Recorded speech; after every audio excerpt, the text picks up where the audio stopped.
सुंदर। कोमल नहीं इससे बढ़ के कोई से भी कोमल नहीं, और माँ के दिल जैसा दुनिया में कोई दिल नहीं, माँ के दिल जैसा दुनिया में कोई दिल नहीं।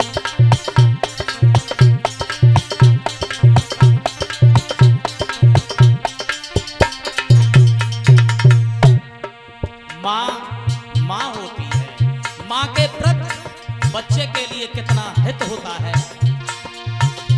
इससे बढ़ के कोई से भी कोमल नहीं, इससे बढ़ के कोई से भी कोमल नहीं, माँ के दिल जैसा दुनिया में कोई दिल नहीं, माँ के दिल जैसा दुनिया में कोई दिल नहीं।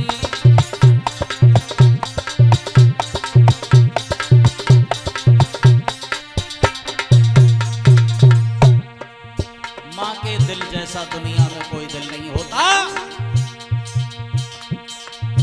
माँ के दिल जैसा दुनिया में कोई दिल नहीं, माँ के दिल जैसा दुनिया में कोई दिल नहीं।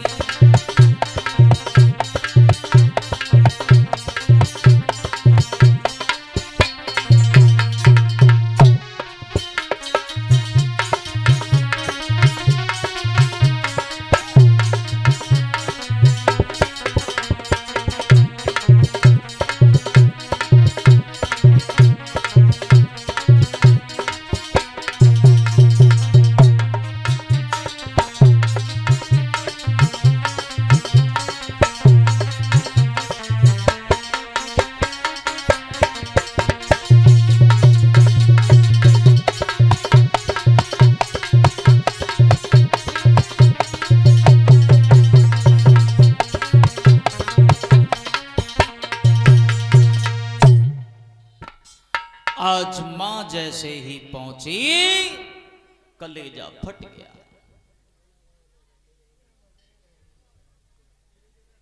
उसी समय पर मां ने देखा, मां रोने लगी, लाला ये तुम्हें क्या हो गया, मेरे लाल तुम्हें क्या हो गया, बेटा ये क्या हो गया तुम्हें, मेरे पुत्र क्या हो गया, लाला ये क्या हो गया। आज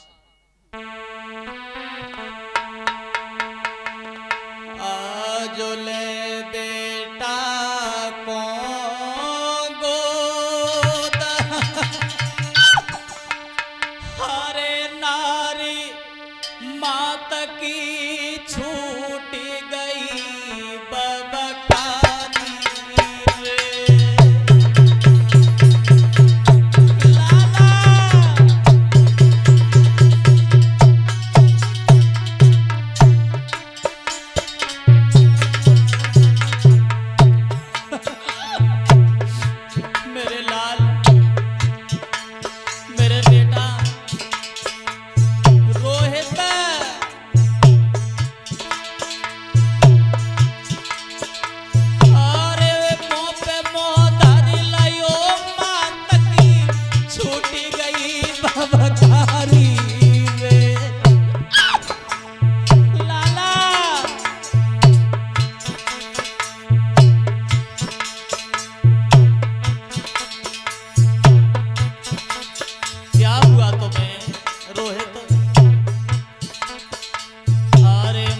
से बिछुड़न करे लला कौशल को रयो दिखाई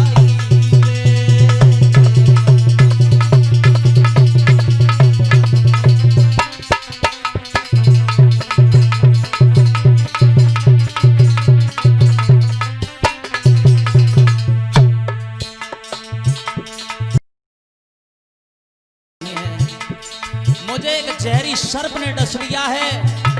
रोते नहीं है माँ, लेकिन माँ बोली लाला अरे बिना बेटा के यो रोहित में जब दुनिया में न रह पाऊंगी। लाला तेरे बबुला से बिछुड़न भयो लला मैं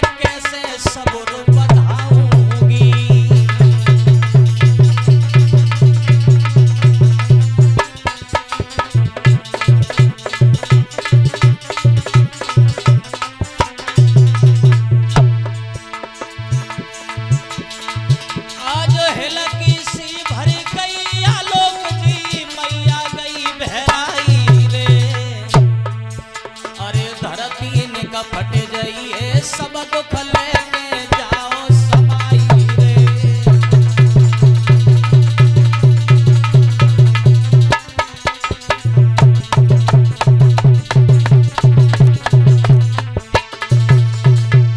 लेकिन रोहित कहने लगे मैया ऐसी बात कुछ मत कहो। और अंतिम चलती श्वासों में रोहित कहने लगे समझाते हुए मां तुम्हें नहीं मालूम है, लेत जन्म सो मरत है, धीरज दिल को दीजिए, एक बार पुचकार की मां मेरी ने का प्यार मोसे कीजिए। चलती श्वासों में रोहित ने कहा मैया अरे दुख सुख की जो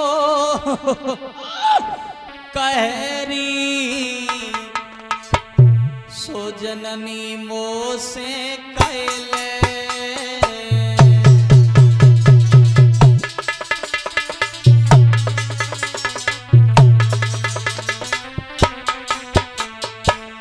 मैया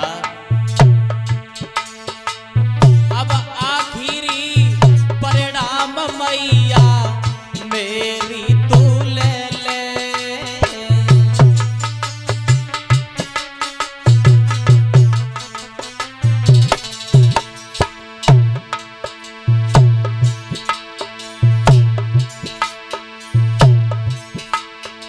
मेरी माता धर्म को रखना रे पल ध्यान, हितनी कई आज रोहित ने के तज गए अपने प्राण। अब तो से सकते रह गई माता लला तन से उड़ी गऊ है। अब तो बिलखते रह गई माता लला तन से उड़ी गऊ है।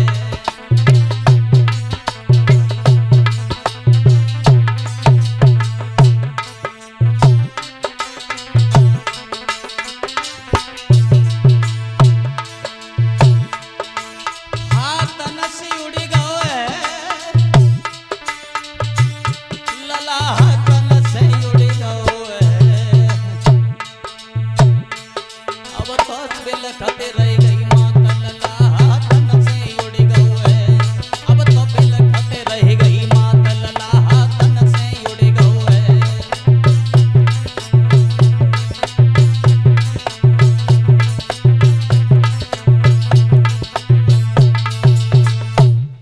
आज समय बेटा खत्म हो गया और जब खत्म हो गया मां फूट फूट करके रोने लगी। लाला मेरे पुत्र रोहित मैं तेरे बिना जी नहीं पाऊंगी लाला।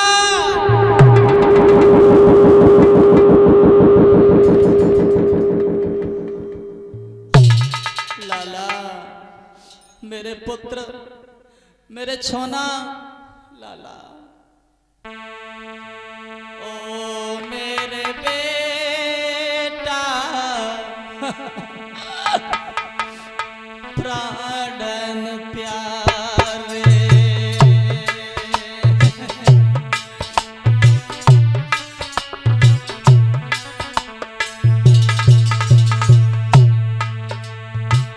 आज मां का कलेजा फट गया, पुत्र जब हाथों से निकल गया, इंसान जब इस दुनिया में नहीं रहता है खत्म हो जाता है, जीवन में कभी उससे बात नहीं हो पाती। रो रही है माँ। ओ मेरे बेटा प्राणन प्यारे।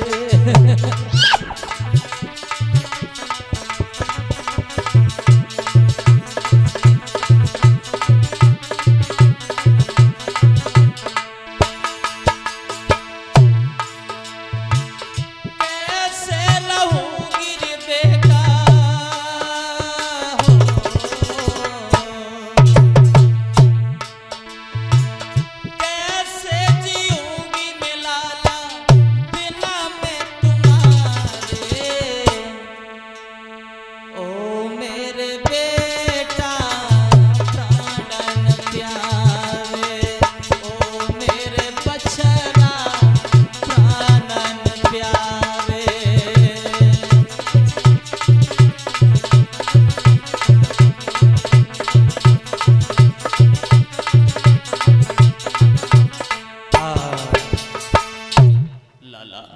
मैं तुम्हारे बिना कैसे जी पाऊंगी।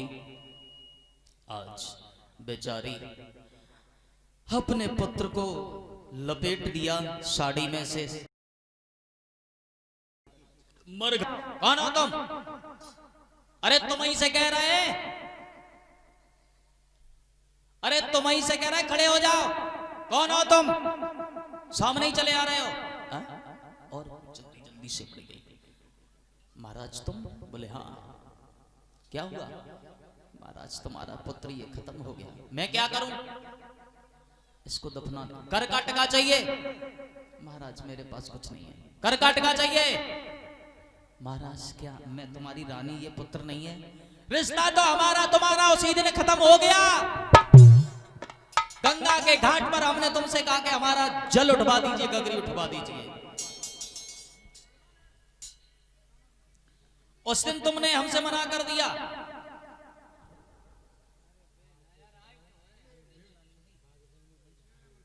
और ये सुनील भैया जी की तरफ से ये 50 रुपया हमारे करीब, बल्कि ये सभी हमारे स्टाफ के लिए 10-10 मुद्रिकाएं ये भिजवा रहे हैं। और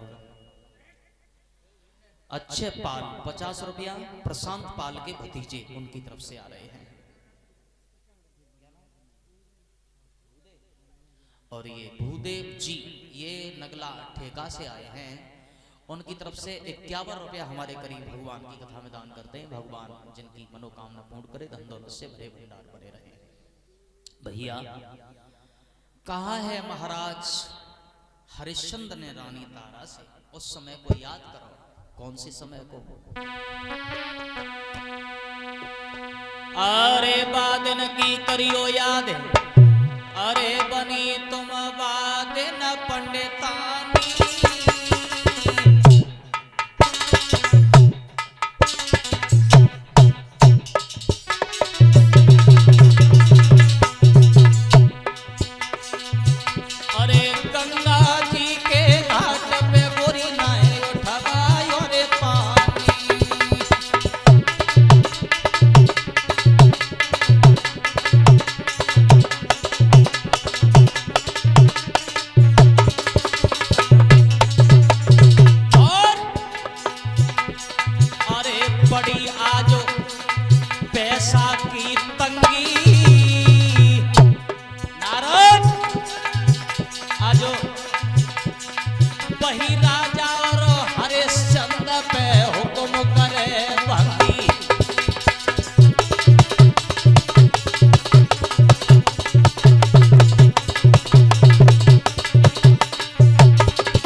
और ये मनोज कुमार भैया जो धुमरी से चल करके आए हैं, उनकी ओर से हमारे करीब 20 रुपए भिजवा रहे, 21 रुपए भिजवा रहे हैं।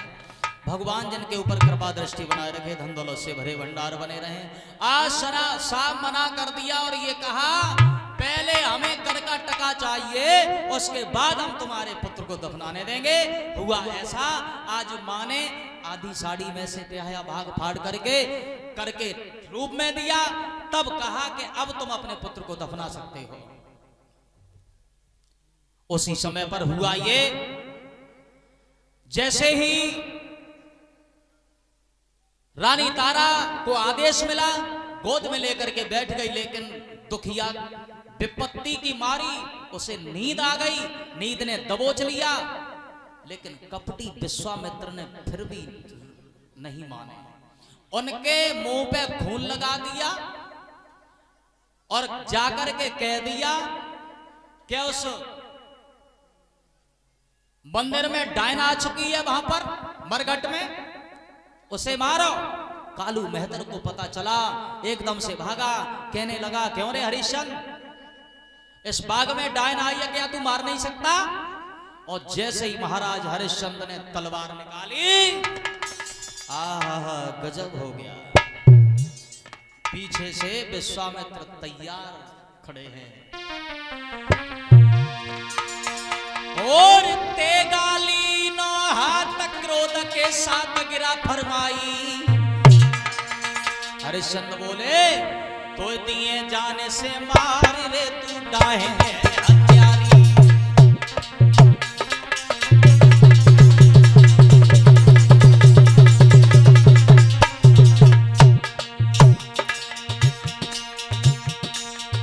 तलवार निकाली,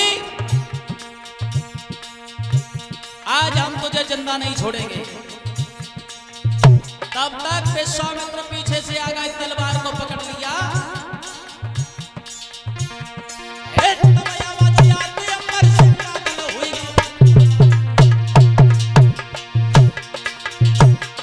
अरे ये है रानी तेरी तारा का तेरी अकल कई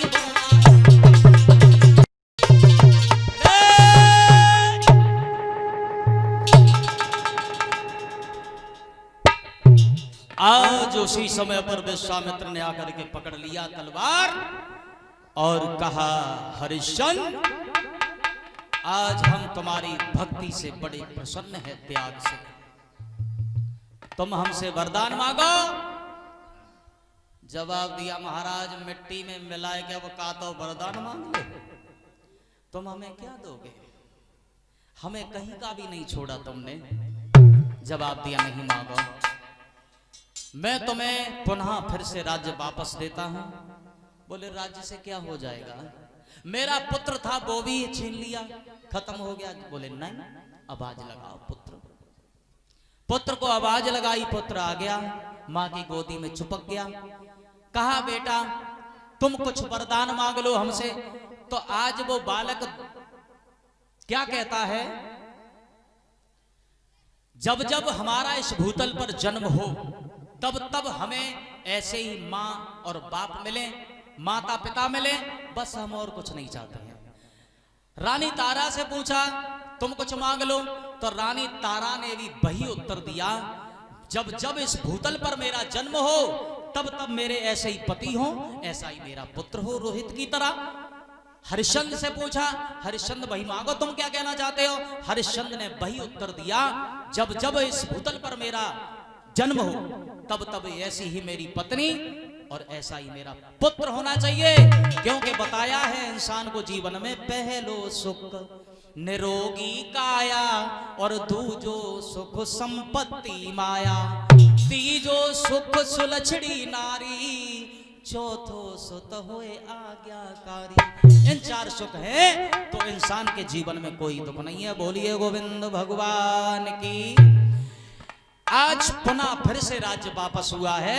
एक बार फिर से तेजी से बोलेंगे जय घोष करते हुए, बोलिए परीक्षित महाराज की।